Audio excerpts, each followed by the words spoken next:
Boa noite a todos. Prazer imenso estarmos reunidos novamente para estudar, para ler a Gita.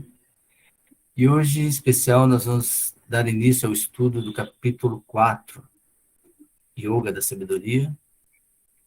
Tem outros nomes também, como Conhecimento Transcendental, Jnana Karma Sannyasa Yoga. Você pode escolher um dos três. Ou, se você tiver Jnana Karma Sannyasa Yoga, obviamente você vai ter um conhecimento transcendental e a Yoga da Sabedoria. Então, vamos ao nosso estudo. Eu peço ao Rubens que proceda à leitura e à prática de hoje. Muito obrigado. Boa noite a todos. Boa noite, Vanilda. Agradeço, pela prática introdutória, pela sua fala. E como a gente ficou um tempinho sem fazer estudo, sempre é bom fazer uma espécie de aquecimento, retomar algumas questões, lembrar o que a gente está fazendo e por que nós estamos fazendo, Eu quero lembrar hoje que o Narendra Modi, que é o primeiro-ministro da Índia, ele chamou esse texto da Bhagavad Gita de o maior presente da Índia para o mundo. E em 2014, durante a sua visita aos Estados Unidos, ele deu uma cópia da Gita ao presidente Barack Obama. Então, é esse texto que nós começamos a estudar, e como o Vanildo lembrou, hoje nós vamos iniciar, dentro daquela nossa metodologia, o quarto capítulo. São 42 versos, esse quarto capítulo. E como a gente lembra, o texto original, quando fazia parte do Mahabharata, ele não tinha divisão em capítulos, o texto vinha todo ele direto. E depois, quando as pessoas foram, os especialistas, os comentadores, foram retirando esse texto do Mahabharata e estudando, foram dando alguns nomes, como o Vanildo lembrou bem, que nem não existe assim. Dependendo da escola, você pode variar um pouco no modo como você chama um ou outro capítulo.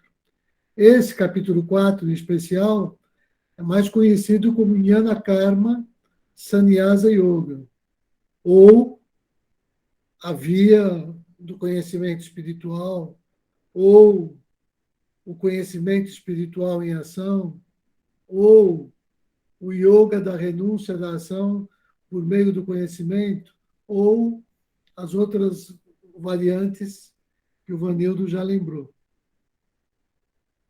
Então, esse capítulo 4, ele vai deixar claro essa ideia de que a ação externa, a nossa ação externa, simultânea com a nossa atitude de renúncia interna, Daí está o segredo do conhecimento. Tem um modo de agir, karma, externo, ligado com uma espécie de renúncia interna, Esse é o segredo para se alcançar a realização espiritual. Então, é nesse capítulo que, inclusive, o Krishna vai começar a revelar a sua natureza divina para Arjuna. Ou seja, vai falar da sua relação, da sua realização espiritual, da sua identificação com o Atma.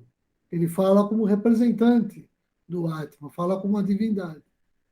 E ele, como é que ele começa a tratar dessa sua própria divindade?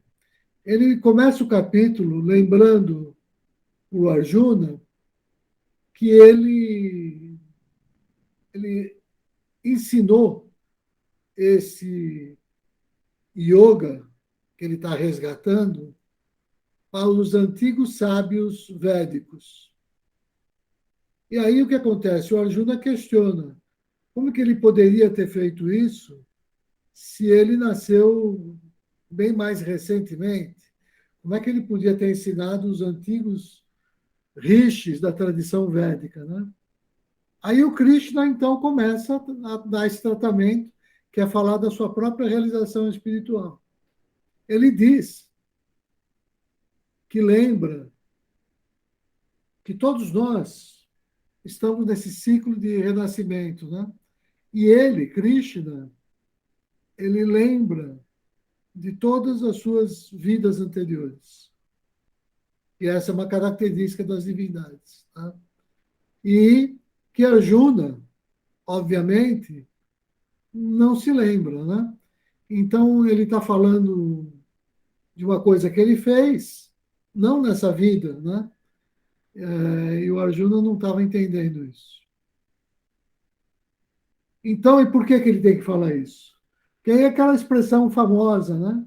Que esse capítulo começa a tratar, que sempre que o Dharma começa a se deteriorar e se perder no mundo, né?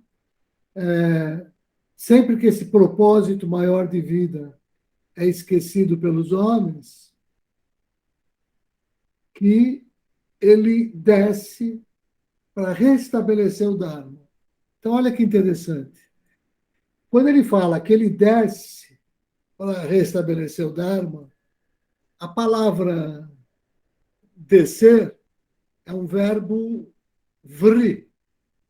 E esse verbo vri, então ele vai dar o substantivo avatar, ou avatara, né? Então, o Krishna, na verdade, quando na Bhagavad Gita diz que ele desce, é aí, nesse exato momento, que se inaugura oficialmente a teoria dos avatares, tudo que se sabe sobre as encarnações avatáricas. É quando esse termo avatar foi cunhado. Isso, quando era tratado em outros textos, era tratado sempre de uma maneira diferente. A partir da Bhagavad Gita, a expressão avatar ela é incorporada e, a partir daí, ela ganha um sentido que se expande no tempo para frente e para trás, para ir alcançando lá os primórdios da história. Mas, na verdade, é Krishna que inicia isso, quando ele revela para Arjuna que ele é esse avatar, né, que veio revelar o puro yoga, o Shuddha Yoga, como a gente já viu, né, a síntese de todos os yogas. Né? Ah, segundo nós já vimos aqui nos encontros anteriores, né, os 18 capítulos da Gita, eles costumam ser divididos em algumas escolas, claro, cada um de uma maneira, mas é muito corrente o entendimento de que os 6 primeiros capítulos tratariam mais fortemente de karma, ou seja, de como eu ajo no mundo, os outros 6 capítulos de Bhakti, ou seja, isso vai me dando uma certa forma, a minha ação vai se tornando ritualística, vai virando devoção, e essa minha ligação devocional vai produzindo em mim uma espécie de conhecimento espiritual, que seriam os 6 capítulos finais da Gita, nessa versão. E aí a gente percebe que essa mesma ideia está na Bhashya de Hansa Yogi, né? No texto de 745 versos, quando ele utiliza Jnana, Bhakti e Karma, na ordem inversa, para definir o Shuddha Sankhya e contrapor com a parte de síntese, que ele chama de Shuddha Yoga, que é exatamente, em outra linguagem, o que os comentadores já trabalhavam, mas não com essa formulação. Né? Então, é isso. Nós já vimos até aqui o primeiro capítulo, que era o Vishada Yoga, né? Ou seja, a depressão, o desânimo, a falta de Sharadha de Arjuna. Nós já vimos o Sankhya Yoga, que nós já vimos, é onde você tem toda a revelação do Shuddha Dharma, e o Arjuna não entende, ele começa as perguntas. Então, a partir do capítulo 3º, você vai destrinchar todas as dúvidas do Arjuna para revelar o Shuddha Dharma. O capítulo 3º era Karma Yoga, Então, ele começou a tratar da ação, e agora ele já vai começar a se referir à ação nesse sentido novo que ele quer preparar, porque ele quer afastar do entendimento védico, ou entendimento que os outros yogas tinham até então. Esses yogas que foram se afastando daquele yoga ancestral que ele tinha revelado lá para os antigos sábios, né? E que havia se perdido no mundo. Então, agora ele vem resgatar a essência mais pura, Shuddha, desse yoga, que na verdade é uma síntese de karma, de bhakti, de jnana, que é isso que eu chamo do yoga real, né? Ou Raja Yoga. Então, quando ele vai apresentar a síntese, ele vai apresentar o Shuddha Raja Yoga. E esse capítulo, então, vai tratar dessa relação entre a ação externa e uma atitude de renúncia interna, para que eu redefina o sentido do que é yagna e tudo mais. Como a gente vai ver quando começar a leitura do capítulo. Então, feita essa introdução, vamos agora passar ao texto. E como a gente sempre faz, né? E aqui nós, antes de iniciarmos a gravação, nós já tínhamos nos preparado para entrar nesse clima e tudo mais, mas o próprio texto, ele tem a sua forma própria de fazer entrar no clima, que é a leitura no Devanagari, né? Devanagari ou Devanagari, Nagari você pode ler como cidade, né? E Deva, dos anjos, dos santos. Então, Devanagari é como se fosse a cidade dos deuses, né? Então, quando eu estou trabalhando nesse sânscrito clássico, eu estou me remetendo ao mundo dos deuses só por estudar, só por me envolver com o sânscrito. Só por estudar o sânscrito, a sua própria gramática, a sua própria sintaxe, ela vai exigir de mim alguns conceitos, todos eles espirituais. O sânscrito, nessa época, não tratava de nada mundano. Então, era uma linguagem divina para ser tratado das questões divinas. Então, a declamação em sânscrito é um primeiro aprendizado desse processo, que já tem uma série de regras, nós já vimos aqui recursos mnemônicos e tudo mais. Mas a própria sonoridade já tem lá os seus segredos. Então, vou começar com a declamação e depois, hoje, nós vamos fazer a primeira leitura completa do capítulo, sem uma análise mais profunda, simplesmente respeitando as opções de tradução que o Felsenstein fez, ou às vezes dos sites que a gente vai utilizar, e depois, na semana que vem, a gente faz a leitura verso a verso. Com um pouco de sorte, a gente termina na própria semana que vem. Se isso não for possível, a gente deixa uma discussão final para a terceira semana. Eu vou fechar o meu microfone. Eu só quero que alguém levante a mão se por acaso não tiver o som. अथ चतुर्थोऽध्यायः श्रीभगवानुवाच इमं विवस्वते योगं प्रोक्तवानहमव्ययम् विवस्वान्मनवे प्राह मनुरिक्ष्वाकवे ब्रवीत्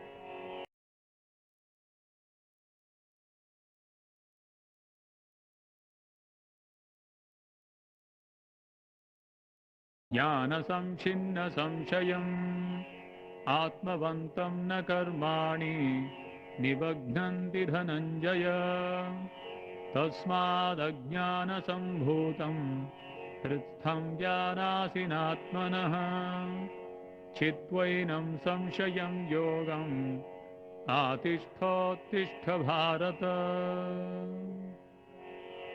ॐ तत्सदिति श्रीमद्भगवद्गीतासूपनिषत्सु ब्रह्मविद्यायां योगशास्त्रे श्रीकृष्णार्जुनसंवादे Jnana Karma Sannyasa Yogo Nama Chaturthodhyayah.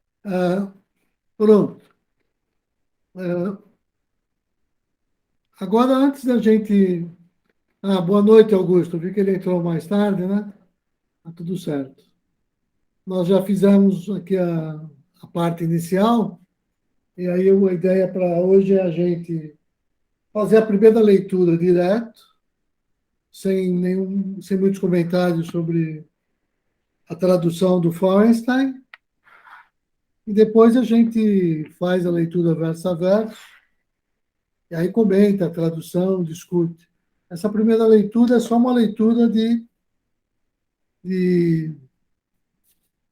investigação, né, de familiarização com o texto, sem uma preocupação maior da gente, só para ter ideia do que o capítulo está tratando, né?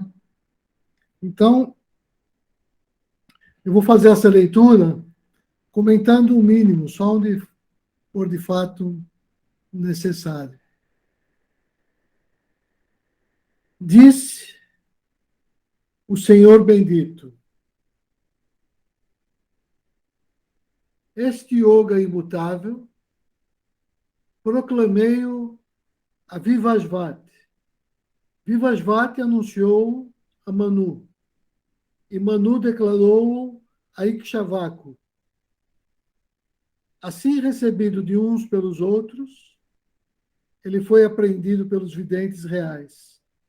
No entanto, no longo decorrer do tempo, este yoga foi perdido aqui na Terra, ó Parantapa. Então está aqui nesse verso toda a polêmica e contradição quando se fala de yoga, como Yoga Sutra de Patanjali, ou como todas as Upanishads que tratam do yoga. Porque é como se a Gita representasse um passo além de tudo que já existe. E aqui que está a novidade do texto, né? A maior autoridade, o maior texto de autoridade sobre yoga é a Bhagavad Gita. E isso é uma coisa que não é consenso, de maneira alguma, muito menos nas academias de yoga. São tantos os textos que ele tem como textos fundacionais, ou na área do hinduísmo, pior ainda no budismo, obviamente, né? Mas aqui, dentro dessa lógica,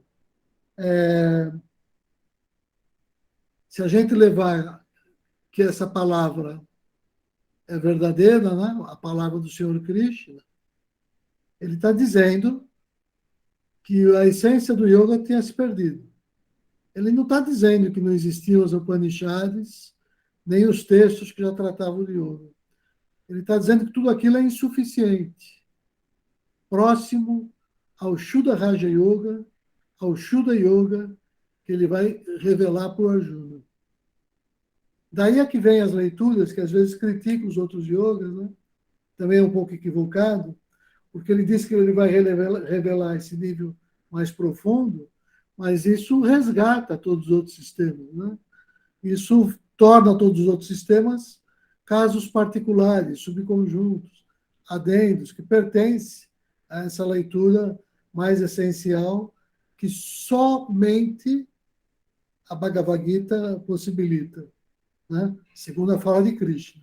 Nenhum hinduísta, ninguém da escola Vedanta vai conseguir aceitar isso plenamente, né? Porque eles não questionam a autoridade dos Vedas, muito menos das Upanishads, né? As três escrituras do Vedanta, por exemplo, né? É o Brahma Sutra, são as Upanishads e a Bhagavad Gita, né? Mas são três em conjunto, né? E aqui o que se está dizendo é que é esse tratado que é o referencial maior, filosófico e tudo mais.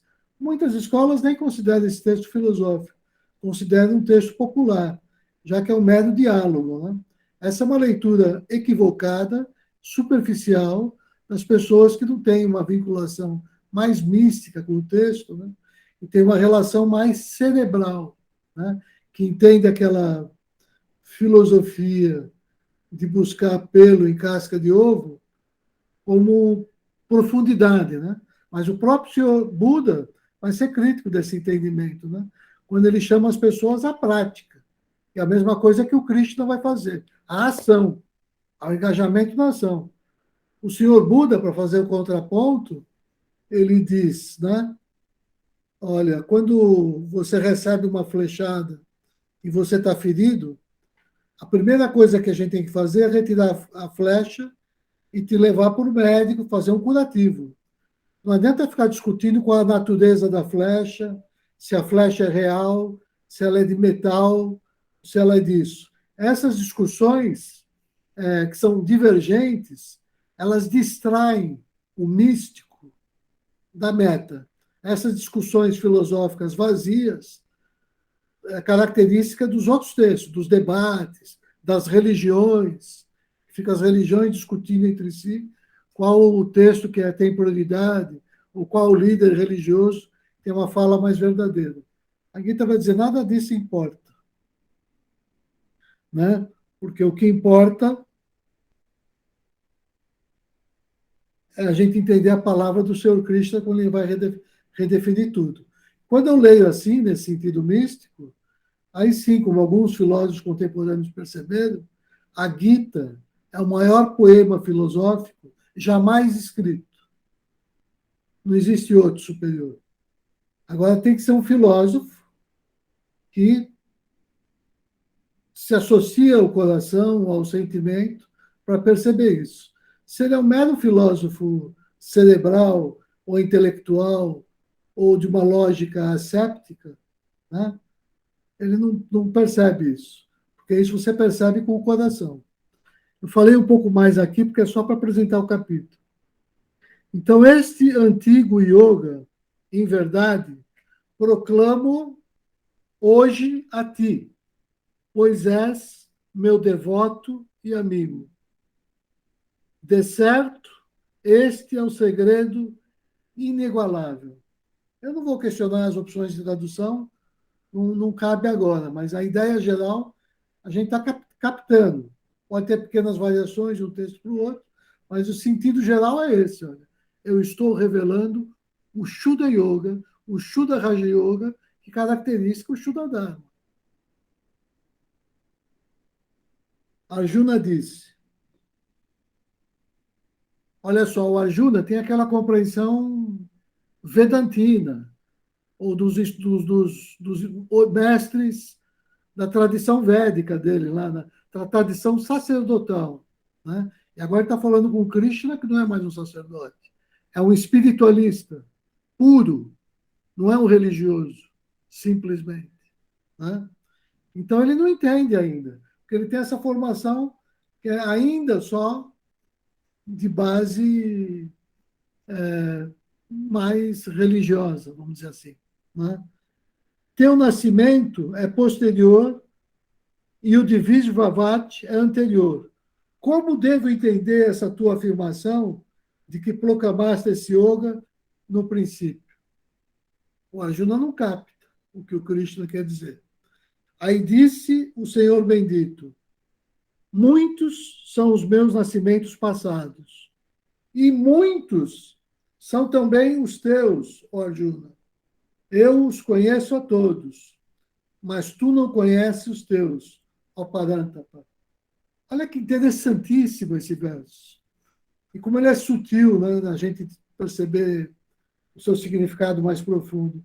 Krishna está se colocando no mesmo plano de Arjuna. Eles passaram pelo mesmo processo reencarnatório. A única diferença é que o Krishna está consciente de tudo agora. Ele se lembra da trajetória dele. Tem muita gente, inclusive na Índia, né, que tem essa visão muito próxima da visão aqui do cristianismo, das igrejas ocidentais, né, de que Krishna é Deus. E que, como tal, ele não passou por um processo humano, vamos dizer assim, né? Ele já nasceu Deus, por exemplo. Né? Então, aqui ele diz, com todas as letras, que ele passou pelo mesmo processo de Arjuna. Esse foi o verso 5º já, né? Então, vamos passar para o 6º. Aqui, como as traduções eu não gosto, mas eu vou ler como está aqui. Si, imutável, um monte de coisa assim, é o Atman. Sempre que aparecer essas coisas meio estranhas com si, ele está falando do Atman, que ele realizou nele, que ele se identificou com ele, que é o Krishna. Krishna e o Atman são um só. Ele é um ser realizado. Embora eu, o si mesmo imutável, não seja nascido, olha que maravilha, né? Tem o livrinho lá do Sérgio Barreto, chamou Cristo Não Nascido. O que não nasce é o Atman, né? Esse que está sempre eternamente já perfeito, imutável, inatacável e tudo mais, né? Mas a personalidade nasce, cresce, desenvolve e alcança a aproximação e uma certa identificação com o Atman. Então, embora o si mesmo imutável não seja nascido, e conquanto seja o Senhor de todos os seres, não obstante governando minha própria natureza, a Prakriti, venho a ser por meio da minha própria potência criativa. Né? Então, ou seja, o Atman gerou o mundo, gerou o processo de todos os seres. E o Krishna se identifica como esse, como um desses seres que passou por esse processo e alcançou a unificação com o Atman. Pois sempre que há uma exaustão da lei e uma ascensão da anomia, ó descendente de Bharata, crio a mim mesmo numa forma manifesta. Esse verso, ele escolheu uma tradução assim muito de um pouco uns termos difíceis, né? A ideia é muito mais natural, e a gente conhece bem a ideia, né? Sempre que decai o Dharma, né? Que a anomia, né? Que a baderna, que a falta de lei toma conta, ele então se manifesta, né? Ou seja, é o avatar. Ele desce, ele encarna, né? Essa potência encarna para ajudar a humanidade, né? Então, para proteger os bons, para destruir os malfeitores, para estabelecer a lei, venho a ser de era em era. Então, isso se dá ciclicamente, né? A gente não sabe de onde tudo começou e a gente não conhece isso. Quando muito conhece esse pontinho microscópico que é o planeta Terra, e mesmo disso a gente conhece muito pouco, né?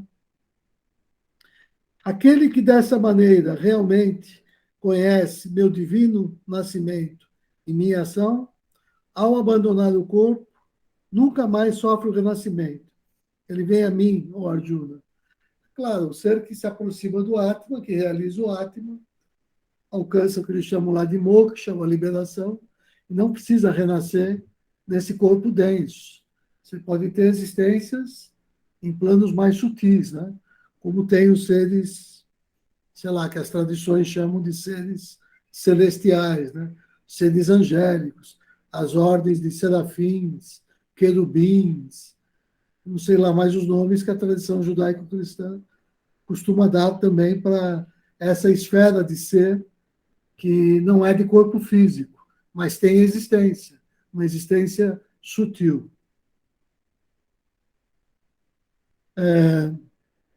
Muitos homens livres da paixão, do medo e da ira, impregnados de mim, recorrendo a mim, purificados pela sese do conhecimento, todos eles vêm ao meu estado de existência, né? Então, que é essa condição que ele chama aqui de bhava, né? Então, quando eu compreendo isso, também compreendo aquilo que a gente chama de bhavana, né? Que é essa compreensão da unidade de todos os seres e de todas as coisas. Assim como esses yoguins recorrem a mim, assim também eu os amo. Em toda parte, ó filho de Prita, os seres humanos seguem meus rastros.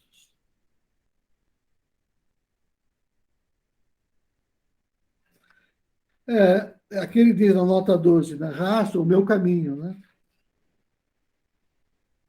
Então, desejosos de sucesso em suas ações, eles oferecem aqui na Terra sacrifícios às divindades, pois vem célere no mundo humano o sucesso que nasce da ação ritual.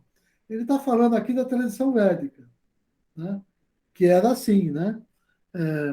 Você tinha a tradição bramânica, o sacerdotal, onde você realizava o ritual e nesses rituais você pedia certos favores. Para isso que você fazia os yagnas, por exemplo, né? Então ele está falando dessa forma primitiva, religiosa, que antecede o estágio espiritualista, quando o sacrifício deixa de ser religioso e passa a ser o sacrifício do ego, que se dá numa esfera universalista. Mas ele lembra a si mesmo que está tudo certo. Mesmo a tradição religiosa e tudo mais, como ele vai dizer aqui, ó, as 4 castas foram criadas por mim. Uma adequada distribuição proporcional dos gunas, das qualidades primárias e das ações. Embora eu seja o autor dessa criação, conhece-me como um não agente imutável. Eu lembro que nos encontros anteriores, né, o Augusto chegou a levantar uma questão e a gente conversou, porque todos os representantes aí das tradições mais religiosas, sectárias e dogmáticas, né, têm uma leitura da Gita, que o texto sustenta e afirma a validade universal e última, né, desse sistema de castas. O que na leitura que eu faço e o Shuddha faz, não é assim, né? Porque lá no capítulo 2 ele já diz, né? Esse sistema de castas surge nos Vedas, né? Está lá no Rig Veda, agora eu não lembro o verso, não sei se é 10:30, agora não vou lembrar.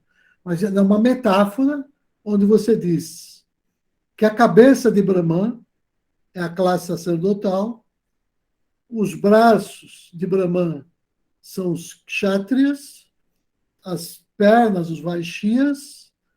Então você tem essa metáfora que se estabelece a partir de uma certa leitura que os humanos vão interpretando do Rig Veda, e você vai engessando nesse sistema de castas, que vai ter a sua expressão maior lá no Manu Smriti, que é o texto hoje em dia que as feministas se arrepiam só de ouvir falar. É um texto muito certo, muito coerente, com uma série de qualidades de interpretação das leis religiosas e divinas, mas de uma leitura totalmente machista e que envelheceu, perdida no tempo, né? Ou seja, porque todo esse entendimento é do homem, não é da revelação divina. Inclusive esse entendimento do sistema de casta como sendo alguma coisa de sangue. Por isso que no capítulo 2 da Gita, ele diz, né? Para o especialista que encontrou no coração o oceano, a fonte de todas as águas, de que vale os textos religiosos dos Vedas? Que não passam de um poço de água. Ele é muito importante para o sedento que está morrendo de sede, que não tem acesso a mais nada. Mas ele só importa para te ensinar que essa água mata a sede, que você pode alcançar a fonte de todas essas águas, que é o teu próprio coração. Não é uma instituição de pedra construída fora de você. Ela está dentro de você. É o Cristo não nascido.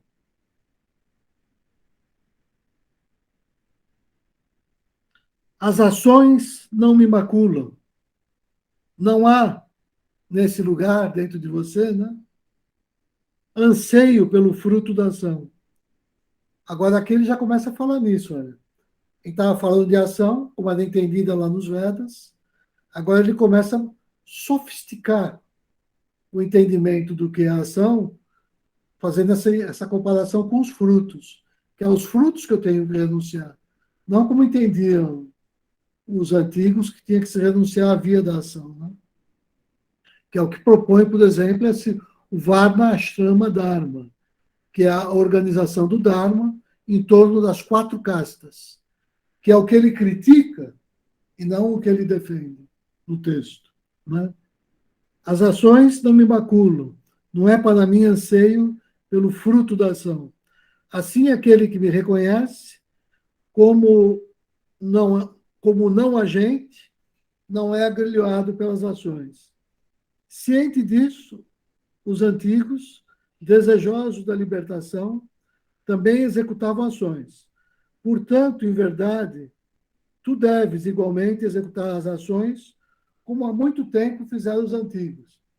Todas essas traduções estão tentando salvar a leitura dos antigos. E está certo isso aqui. Mas vai por baixo. Se eu fosse fazer uma outra tradução, né, vai aqui já uma certa crítica e uma preparação para aquilo que eu entendo como sendo ação. Não é aquilo que os antigos entendiam. Nem ação, nem ação ritual. Tanto aqui que ele começa, no verso seguinte, falar com todas as letras. O que é a ação? O que é a inação? Sobre isso, até os rishis, aqui ele traduziu por bardos, mas a palavra é rishi.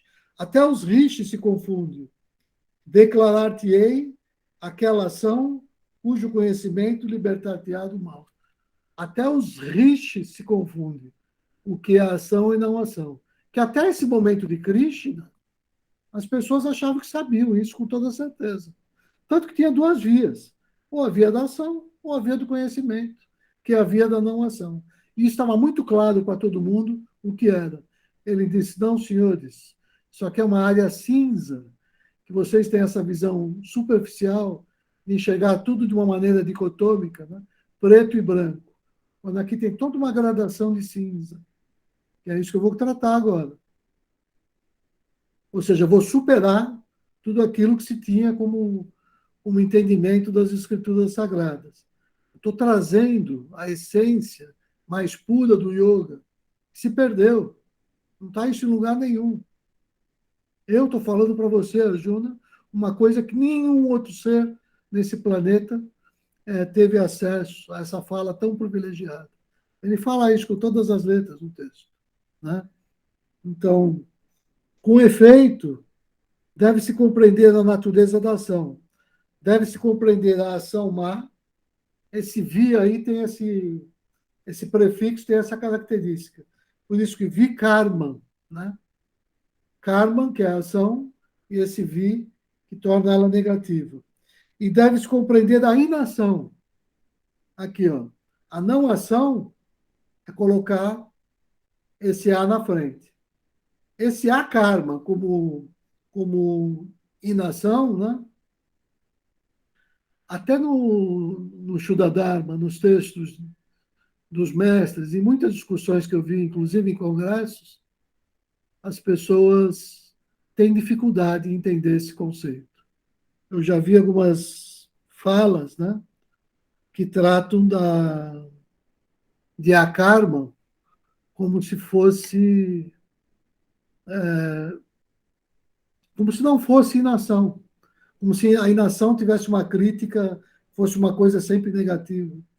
Não, a karma é isso. Esse A, o A só quer dizer não no sânscrito, né? Então tem que entender a não ação de quem. Nós já vimos lá na Naiskarmiya Siddhi, quando a gente tratou disso nos encontros anteriores, né? É a não ação do ego. Se o ego silencia, mas você vai estar agindo. Só que você vai estar agindo em comunhão com o Atman.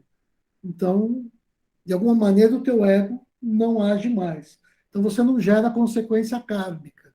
Você se liberta do ciclo reencarnatório, porque o que você faz não gera dívida, porque não é o ego que está atuando.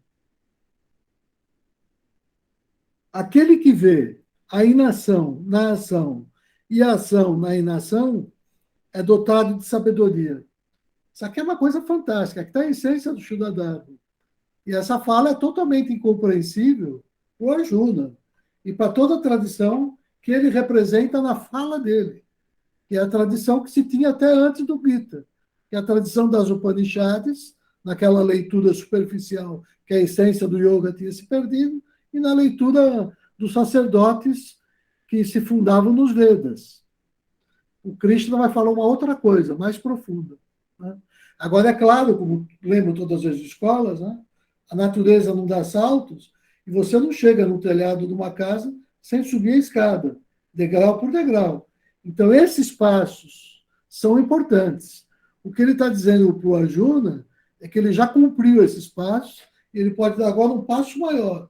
Ele não está dizendo que é possível para qualquer pessoa, em qualquer situação, você negar tudo isso.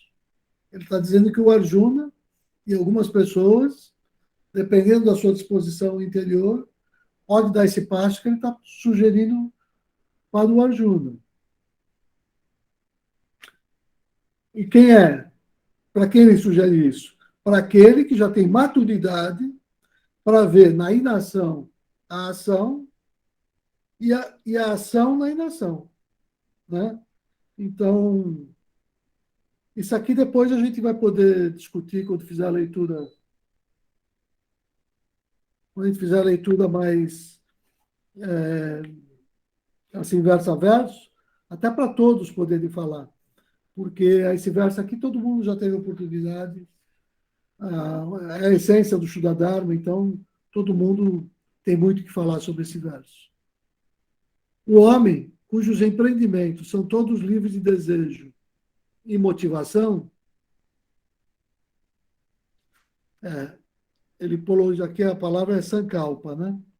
Cuja ação é consumida no fogo do conhecimento, a ele os sábios chamam verdadeiramente erudito.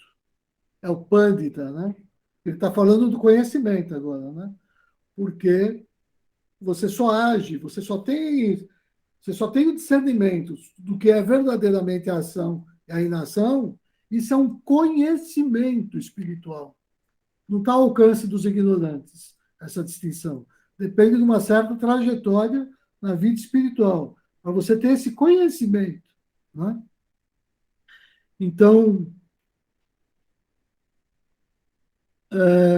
tendo abandonado todo apego ao fruto da ação, sempre contente e independente, embora dedicado à ação correta, ele não age em absoluto. É aquela mesma ideia que a gente já vinha vendo. Sem nada esperar, controlando a si e aos seus pensamentos, abandonando a todos os bens e executando ações tão somente com o corpo, ele não incorre em culpa. E nós já vimos aqui também sobre essa ideia. Ele não está pregando aqui a via exclusiva da pobreza franciscana, de forma alguma, depende de como eu vejo o sânscrito e a tradução. A ideia de abandonar os bens é a ideia de você não ter apego a nenhum deles, né? Então, mas, por exemplo, como é o caso, a gente vê agora florescer uma instituição como a gente vê lá em Sergipe, a Grande Síntese, tem uma série de bens, talvez seja a parte mais rica da instituição no Brasil. Né? Agora, abandonar os bens quer dizer que nada daquilo que está ali a gente faz para uso próprio, para benefício próprio, para nada, não. Você abandonou toda essa relação com os bens para que aquilo atenda à lei divina, atenda às necessidades e o propósito para o que tudo aquilo foi desenvolvido. Então, essa ideia de abandonar os bens, isso não quer dizer se eu tenho que ser nem rico, nem pobre, né? Essa relação, porque a verdadeira riqueza é quando você, de fato, se desligou de tudo e, por ter esse desprendimento, nada te falta e as pessoas te reconhecem como um verdadeiro líder, como um verdadeiro instrutor. Né? Dando exemplo lá na Grande Síntese, o Francisco abandonou todos os bens, vamos dizer assim, né? Mas exatamente por isso ele tinha o reconhecimento de todos e ficava sob a custódia dele toda a riqueza da instituição. Tudo sob a custódia dele. O grande guardião. Mas quando nós temos essa consciência, que seja qual for o bem que nós temos, nós só somos guardiães desse bem, nós abandonamos esse bem. Ele não tá, ele não é uma coisa que a gente considera propriedade, né? Então aí a gente é rico. O Francisco cantava uma musiquinha para falar dessa riqueza lá. Ele falava, eu não sei cantar. É uma música de Yogananda, que ele dizia, eu serei como um cigano, a cantar, e por onde eu for, eu serei como se fosse um rei, né? Porque a ideia de rei é essa, que você é reconhecido pelos outros, pela sua autoridade, e você atende a todas essas pessoas. Você está ali como um servidor. Essa é a verdadeira função. Um protetor e um servidor. Essa é a função real, verdadeira, né? Contente com... Aqui eu não gosto da tradução. Contente com o que se obtém por acaso, transcendendo os pares de opostos, sem inveja, igual no sucesso e no fracasso, embora haja, não é agrilhoado. Esse por acaso aqui eu li contrariado, porque não é hora da gente discutir, né? Mas no próximo encontro eu vou até marcar, porque isso aqui depois a gente tem que voltar aqui, nesse por acaso aqui. Para aquele cujo apego se foi, que está liberto, cuja mente se encontra estabelecida no conhecimento, enquanto executa as ações para o sacrifício, as consequências do karma estão completamente dissolvidas. O fundamento universal é a oferta. Eu acho horrorosa essa tradução, assim. Porque o que é o fundamento universal aqui no texto, né? É Brahman, quase certeza eu tenho. Né? Então, Brahman é a oferta. Brahman é a oblação oferecida por próprio Brahman. Brahman, né, que representa esse fogo que é Brahman. Em verdade, Brahman deve ser alcançado por meio da concentração na ação. Por quê? Porque é aí que você revela o próprio Brahman. Olha só, aí vem um conceito muito caro, né? Quando a gente fala que meditar o dia todo, yoga 24 horas por dia. A verdadeira meditação é aquela que se inicia lá no início da madrugada e se estende pelo dia todo. Porque meditação, digna desse nome, né? É a meditação na ação, inclusive. Ou seja, é a busca da maestria e da perfeição em cada mínimo movimento. Né? Ou seja, é essa busca, né? Dessa capacidade de, em cada microsegundo, eu saber como e por que eu devo agir, sabendo tomar as decisões. Né? Ainda ontem, numa outra reunião, estava discutindo com o Vanildo, né? Como é que seria possível tratar de maneira concreta num ambiente laico, né, desse termo que é tão místico, tão espiritualista, né? Como é que isso pode ser, ter até credibilidade, saber que pode ser possível um certo modo de agir, que o meu simples compromisso com esse exercício de buscar o melhor, fazendo de toda a minha ação uma meditação, só isso já me traz uma recompensa, gerando uma tal energia, uma tal Shakti, que melhora a mim mesmo e a todo o meu entorno, levando naturalmente aquela energia a resolver todos os problemas e desarmonias que se apresentam no ambiente. Seja esse ambiente qual ele for. Pode ser a família, pode ser um partido político, pode ser uma empresa. É tudo a mesma coisa. Se você tiver com essa postura, né? E como é que você passa isso? O primeiro sinal é que a pessoa ela não vai estar ansiosa de maneira nenhuma. Por mais difícil que seja qualquer situação que se apresente, né? Ela sempre vai fazer como vai lembrar o texto aqui, né? Está ali naquele ambiente complicado, com as pessoas, tudo difícil, o pessoal brigando, discutindo, seja lá o que for. Você vai respirar prana e apana, né? Então, com a tua respiração, você vai buscar esse centramento. E a partir daí, executando, igual a prática inicial que nós fizemos hoje, para iniciar esse estudo, né? Se eu estou ali, no meio daquele ambiente, executando isso, naturalmente, existe o que a gente chama de sincronicidade, né? E por empatia, a tua respiração vai ditando o ritmo, e daqui a pouco todo mundo vai entrando nesse mesmo ritmo de respiração, que é o que o artista faz no palco, né? Quando o artista sobe no palco e ele passa a mensagem dele, o público todo entra naquela mesma vibração da energia do artista, e aí ele passa a mensagem dele e encanta, ele empolga, sei lá, milhares de pessoas, né? Porque eles entraram naquela sintonia, naquela faixa é, de vibração. Então,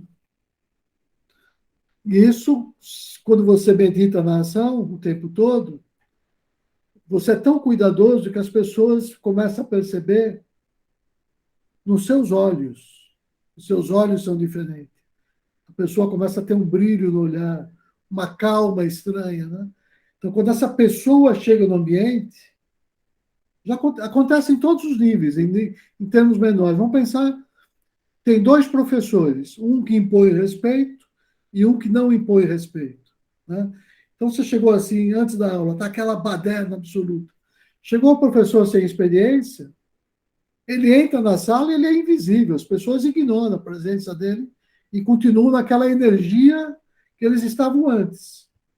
Quando entra alguém que tem uma disciplina interior, que já tem um certo controle, ela não fala uma palavra.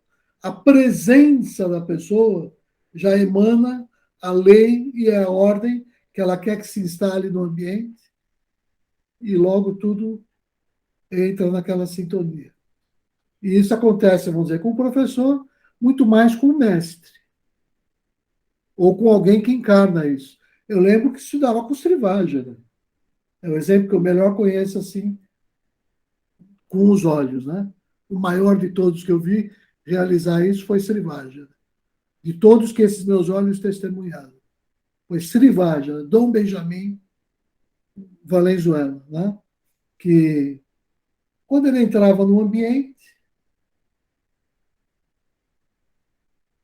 tudo se transformava e se acalmava.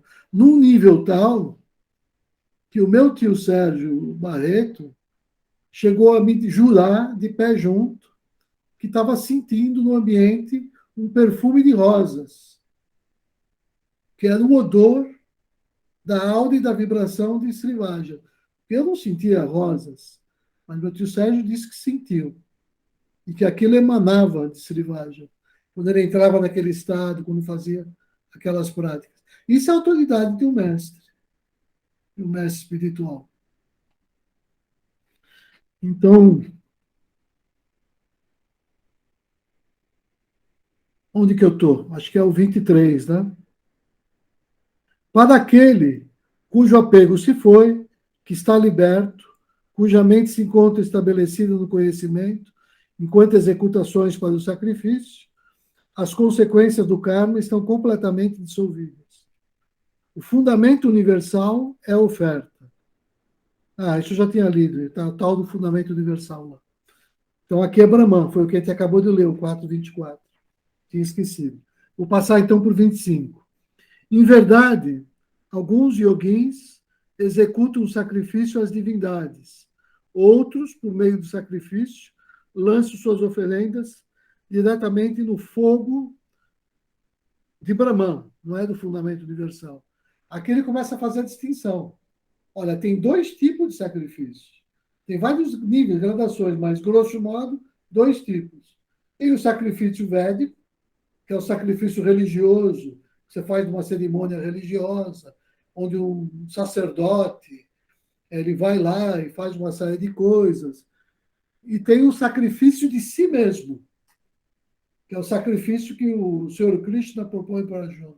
Não existe maior sacrifício que o sacrifício espiritualista na igreja do teu coração.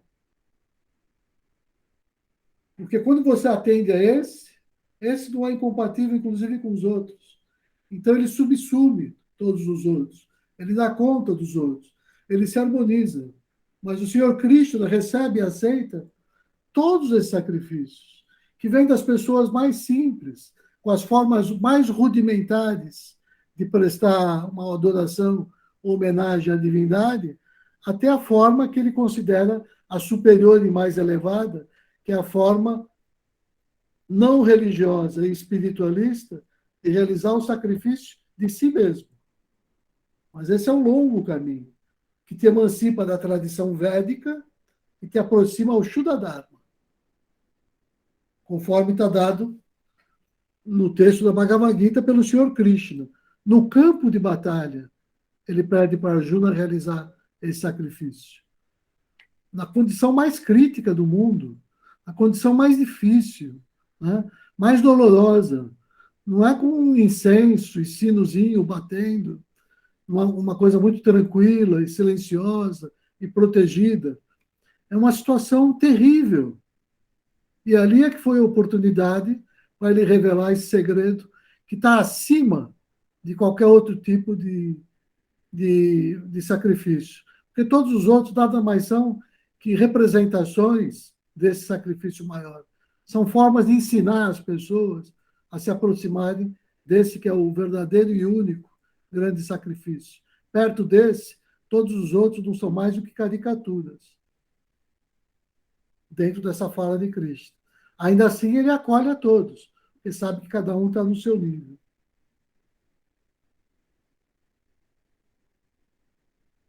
Outros ainda oferecem todas as ações das faculdades e as ações da força vital. Nossa, Mãe do Céu. No fogo do yoga, da autocontenção, aceso pelo conhecimento. Esse verso eu vou marcar inteiro, porque não dá para entender o que está escrito aqui. Mas aqui está o segredo, no sânscrito, do que é o yoga. E o segredo do que eu falei antes. Quando o mestre entra no ambiente, que ele põe todo mundo em sintonia com a respiração dele. Porque o que ele respira é o movimento de prana e apana. Prana e apana. Né? Quando eu estou nesse ciclo de prana e apana, eu faço isso que eu falei que eu vim de um Benjamin, que transmite uma paz tão grande que meu tio Sérgio sentia odor de rosas na presença dele, de Dom Benjamin. Né? Então, isso aí é essa relação do prana com a pana, que é o que está dito nesse verso. Só que aqui ele vai falar força vital. Né? Deixa eu ver aqui, tem o 27. Força vital, o prana, é o alento que sustenta todos os processos corporais. Aqui, exatamente isso. Então, quando a gente for olhar depois, lá no Gita online, a gente for olhar o verso em sânscrito, vai ver que aqui eu estou falando disso. E o verso não dá para perceber, porque ele não tem essa compreensão espiritualista para poder propor uma tradução desse nível. Ele está fazendo uma tradução acadêmica. Tudo bem, mas que faz com que a gente perca um pouco desse sentido mais místico do verbo, né? Do verso. Alguns ascetas que fizeram severos votos oferecem objetos materiais como sacrifício, e a ascese, tapas, como sacrifício, o yoga como sacrifício, e o conhecimento obtido por meio do estudo como sacrifício. Ainda outros dedicados, de novo, ainda outros dedicados ao controle da respiração, lanço como oferendas a inspiração na expiração e a inspiração na inspiração, controlando o fluxo da inspiração e da expiração. Para quem sabe ler, está aqui o fundamento e a definição do que se entende por meditação na ação. Porque esse verso 29, vou marcar que esse aqui é outro que a gente vai precisar olhar com cuidado, quando a gente for ver a semana que vem. Esse verso 29 é a base da arte e da ciência da meditação. É a base da arte da ciência da meditação. Mas de uma meditação muito especial que o Krishna está pedindo para o Arjuna. Começou lá com o Ina Durga. Ele já foi colocando o Arjuna nesse clima. Começou com o Ina Durga. Mas aqui ele está fazendo, olha, agora você precisa se conectar com o Atma. Quando você estiver conectado com o Atma, você vai ser um instrumento de Deus. E aí você vai saber o que fazer e você vai agir em nome do bem e da verdade. Você vai estar conectado com o Atma. Né? Como é que você busca essa conexão? Está aqui o segredo da meditação é esse. Está no prana e no apana. A arte e a ciência da meditação se define. Para quem conhece a definição de meditação, né, se define aqui, a partir desse verso. Depois, todas as outras escolas, e inclusive esse budismo que vai dar nessas formas modernas, né, de meditação corporativa, mindfulness, vipassana, meditação no aqui e agora, tudo isso são simplificações, né, muito superficiais deste verso.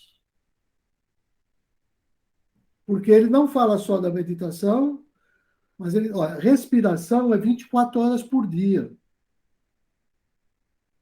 Não é só quando eu acordo de manhã, ou quando eu fecho a porta do meu quarto, ou quando eu entro no templo e sento de perna cruzada.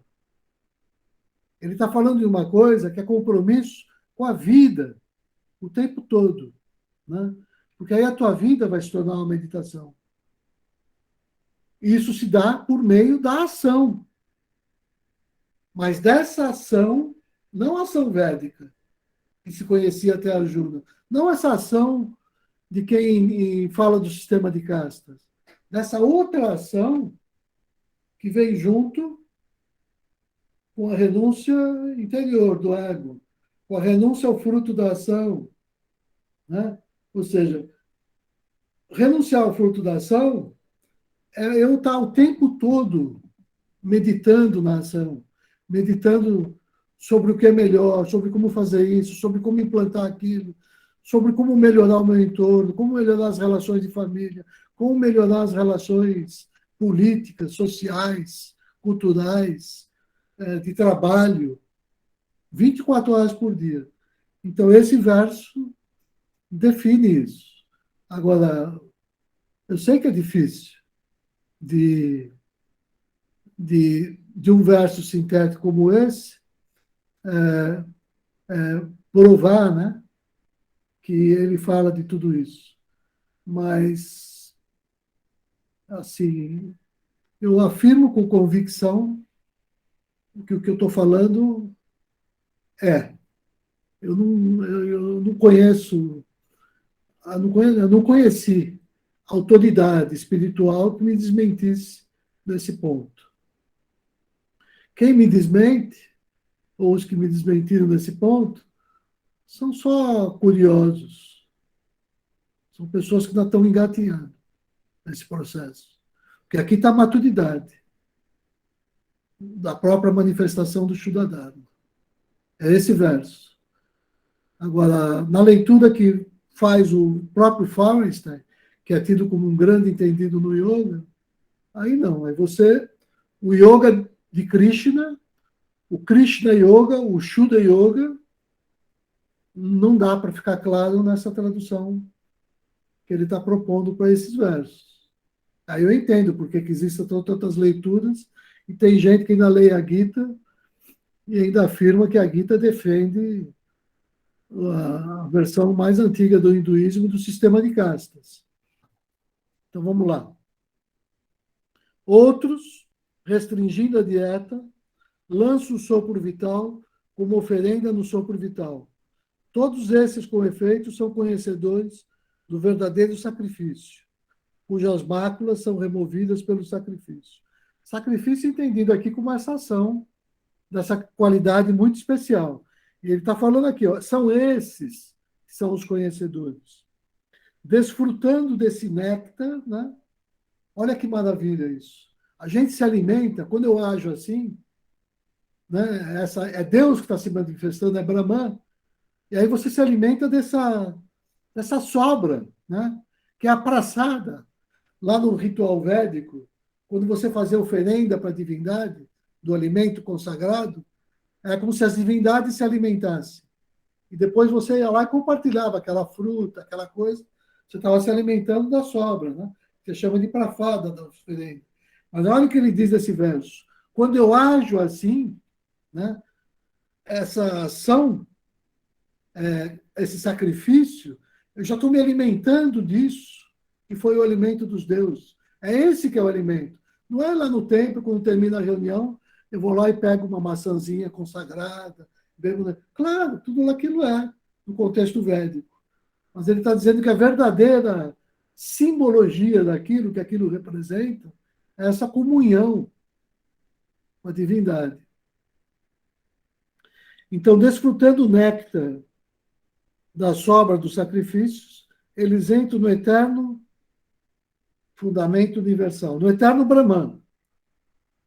Esse mundo não é para os que não se sacrificam. Quanto mais o outro mundo, ó Kurushottama, o Kurusatama. Eu vou correr um pouquinho por causa do horário. Múltiplos são, portanto, os sacrifícios distribuídos na presença de Brahman. Eu não vou ler Fundamento Universal. Esteja ciente de que todos eles nascem, olha, todos eles nascem da ação, ele pôs entre colchete aqui, ritual, mas vamos ser bem curto e grosso, nascem da ação. Conhecendo isso, serás libertado. E esse verso é fantástico. Melhor do que o sacrifício material, está lá nos Vedas, daquele entendimento lá dos sacerdotes religiosos, né? Melhor do que o sacrifício material é o sacrifício do conhecimento. É esse esforço que a gente faz na vida para descobrir o segredo e, em cada momento, o melhor modo de agir. Toda ação, ó filho de Prita, se consuma completamente no conhecimento. Olha que maravilha, né? Dizendo como esses dois caminhos são um só caminho, né? Porque a ação é a empiria. A ação é onde eu vou ao concreto, ao real, né? Onde eu experimento e é onde eu tiro resultados. É onde Deus atua como um guru, né? E quando eu ajo no mundo e o mundo me ensina, quando eu planto um pé de café e não tenho adubo para colocar, eu tenho 500 pés de café e o meu adubo só dá para 50, e pela minha experiência e a minha relação com a natureza e entendimento de tudo, eu vejo que eu posso diminuir aquele pouquinho, não seguir uma receita, e aquele pé de café vinga. O conhecimento que eu estou obtendo não é dos livros. Eu estou obtendo o conhecimento do guru chamado vida, que é Deus se manifestando como mundo na nossa vida. Que o verdadeiro guru não é de carne e osso. Eles são só representantes menores, que vai em todos os níveis, até os professores. O verdadeiro guru é a vida, por isso nós estamos nesse planeta. Porque tudo é Deus, tudo é a natureza de Deus, tudo é Brahman. Então esse planeta é Brahman. Se a gente olhar para ele e enxergar Brahman, Brahman é meu guru. Agora, se eu olhar para aqui e não conseguir ver isso, né, então eu não tenho conhecimento do meu guru. Toma ciência disso pela reverência, ou seja, pela devoção, por bhakti, pela investigação, ou seja, por gnana, né, e pelo serviço, ou seja, por karma. Os conhecedores que completam a realidade ensinar-te-ão um conhecimento, que quando dele estiveres ciente, não mais sucumbirás à confusão, ó filho de Pandu, e pelo qual contemplarás todos os seres no si mesmo e depois em mim. Mesmo que sejas o maior pecador dos pecadores, em verdade atravessarás todo o oceano, depois da maldade aqui, não sei como é que está no original, sobre a barca do conhecimento. Esse conhecimento. Assim como o fogo aceso reduz seu combustível a cinzas, ó Arjuna, assim também o fogo do conhecimento reduz a cinzas todas as ações. Não todas as ações, mas todo esse karma que é gerado pela ação imperfeita, né? Porque é o conhecimento que vai me fazendo que a minha ação se torne não ação. Porque quanto mais eu conheço, mais o ego se recolhe. Então, mais eu me aproximo da não ação. Aí menos eu não vou gerar karma. Então, eu reduzo a cinzas todo o meu karma. Pois aqui na Terra não há nada que purifique como conhecimento. E com o tempo, o homem perfeito, no yoga, o consultará em si mesmo, por si mesmo. O yogin, cheio de fé, a palavra Sharadá aqui, né? Ou seja, cheio de fervor, cheio desse ardor do coração, né? Cheio dessa energia do amor e atento àquilo, com os sentidos contidos, alcança o conhecimento. Tendo alcançado o conhecimento, logo alcança a suprema paz. A pessoa ignorante não é sem fé, é sem esse ardor, sem Sharadá, que é a palavra Sharadá, com a alma cheia de dúvidas, ou seja, nesse estado que o Arjuna estava lá no capítulo 1, desalentado, sem Sharadá, né? Ele perece. Então, o que o Krishna está dizendo? Você tem que sair daquele estado que você estava. E você está saindo. Nós estamos nesse diálogo honesto para recuperar a Sharadá, cheio de coragem, onde você expõe honestamente a tua dúvida e vai alcançando as respostas que você precisa. Então, por quê? Porque se você ficasse, como estava lá no capítulo 1, né, naquele estado lá desalentado, está dizendo aqui com a alma cheia de dúvidas, você não alcançaria felicidade nem nesse mundo, nem no outro. E aquele que renunciou à ação por meio do yoga, cujas dúvidas são dissipadas, renunciou à ação nesse sentido que ele está falando aqui, a ação do ego. Renunciou à ação por meio do yoga, cujas dúvidas são dissipadas pelo conhecimento, que é o Senhor de si, as ações não agrilham. Olha que maravilha, é claro, né? Porque se o meu ego está inativo, eu não gero karma. E as minhas ações são a expressão da minha divindade. Então, isso não gera karma, não me agrilhou. Portanto, decepando com a espada do conhecimento essa dúvida nascida da ignorância e sediada no teu coração, olha que maravilha, no coração, né? Que é a fonte de Sharadá, e na sua ausência, eu gero esse estado de desalento e de confusão mental e de dúvida. Recorre ao yoga, a este yoga, que o Krishna está revelando. Porque a Arjuna conhecia uma meia dúzia de yoga, pelo menos, no seu tempo. E levanta, e luta. Então, terminei, Vanildo. Desculpa que eu avancei 10 minutos. Obrigado, Rubens. Obrigado.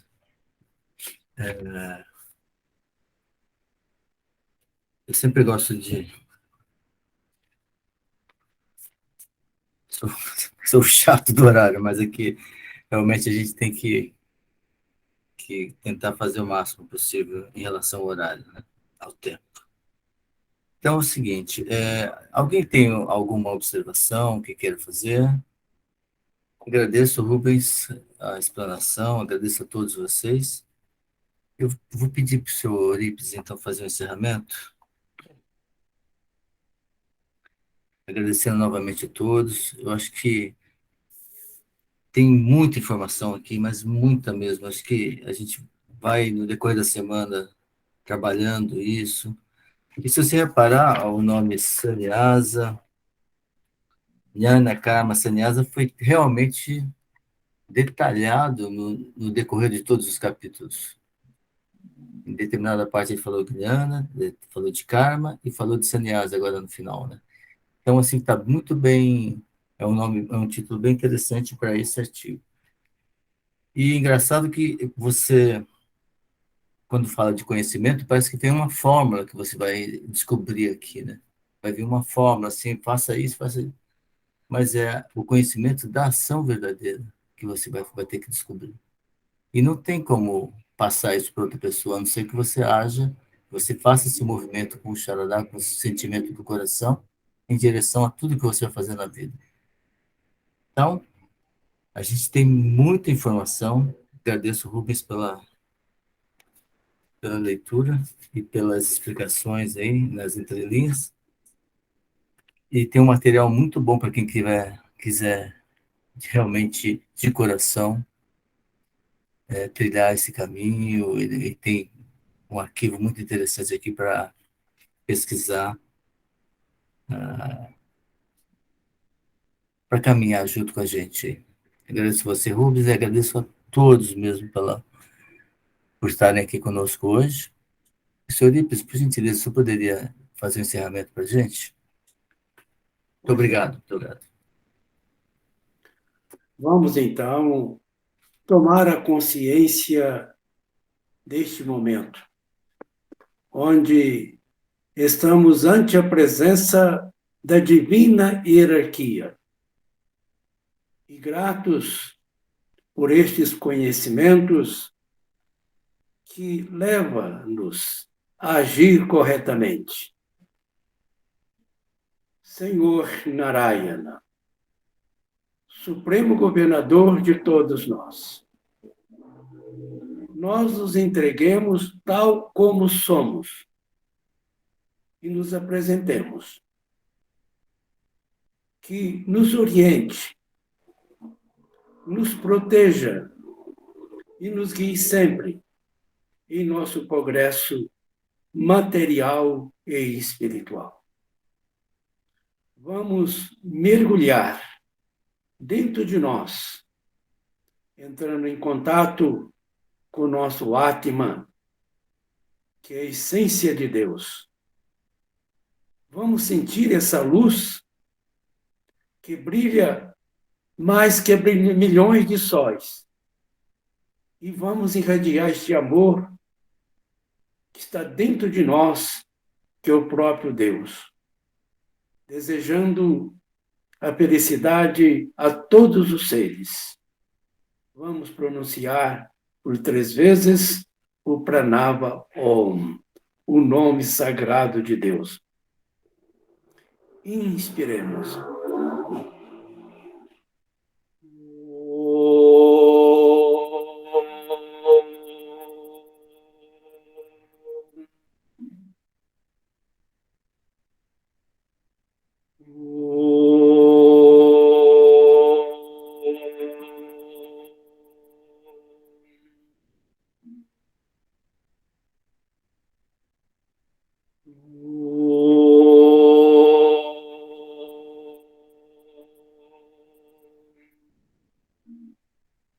Que haja paz e harmonia em todos os mundos, para todos os seres. Namastê. Namastê. Namastê. Obrigado. A todos. Até domingo, mais ou menos, segunda-feira no máximo, eu coloco o vídeo, para quem tiver interesse de ver depois. Agradeço pela paciência. Hoje só eu falei, mas a semana que vem eu vou ficar quietinho. Aí vocês falam, se Deus quiser. Namastê. Namastê. Namastê. Obrigado a todos. Muito obrigado a todos. Namastê. Tchau, gente. Tchau, tchau. Tchau. Gratidão.